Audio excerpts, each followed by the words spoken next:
Hi everyone, তোমরা সবাই কেমন আছো? চলে এলাম নতুন একটি ব্লগ নিয়ে।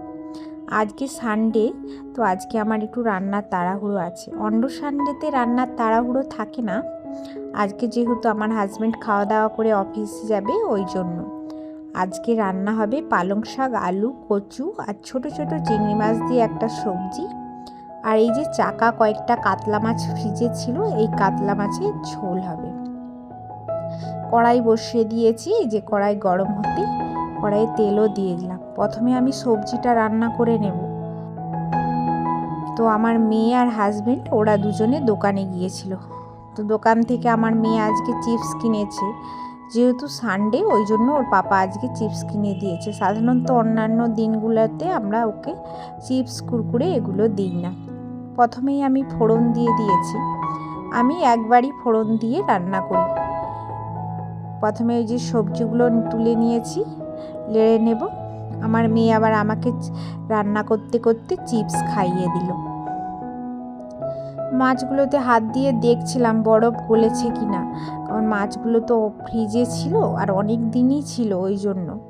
তারপরে দেখলাম বরফ গলে গেছে, ওই জন্য একটু নুন দিয়ে মাখিয়ে নিলাম। এইদিকে সবজিও হচ্ছিল, সবজিটা নেড়ে দিচ্ছিলাম।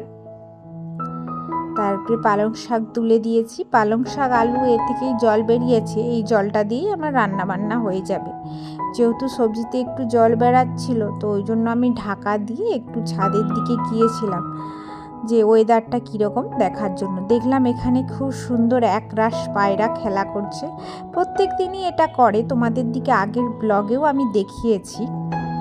আর আকাশটা দেখো কি সুন্দর পরিষ্কার, আর খুব সুন্দর একটা মিষ্টি রোদ বেরিয়েছে। আমি রান্না করতে করতে ওই জন্যে উঠে এলাম দেখে।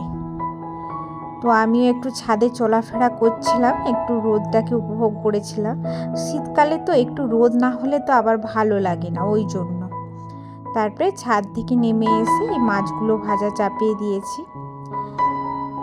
মাছগুলো ভাজাও হয়ে গেল এবং হাজব্যান্ড স্নান করে খাওয়া দাওয়া করে অফিসেও বেরিয়ে গেল। এবার একটু ফ্রি হলাম, কারণ একটা বড় কাজ কমপ্লিট করে নিলাম, তাই না? যতক্ষণ না খাওয়া দাওয়া করে অফিসে বেরিয়ে যায় ওই টাইমটা একটু ব্যস্তই থাকি।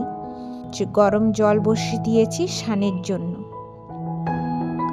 এখন আবার গরম জল না হলে আমরা এখানে স্নানই করতে পারি না। ঠান্ডা জলে তো স্নান করাই যাবে না, এত পরিমাণে ঠান্ডা পড়েছে। চলো আমরা স্নান করে খাওয়া দাওয়া করে নিই আর ব্লগটা এখানেই শেষ করি। বাই বাই, দেখা হবে পরের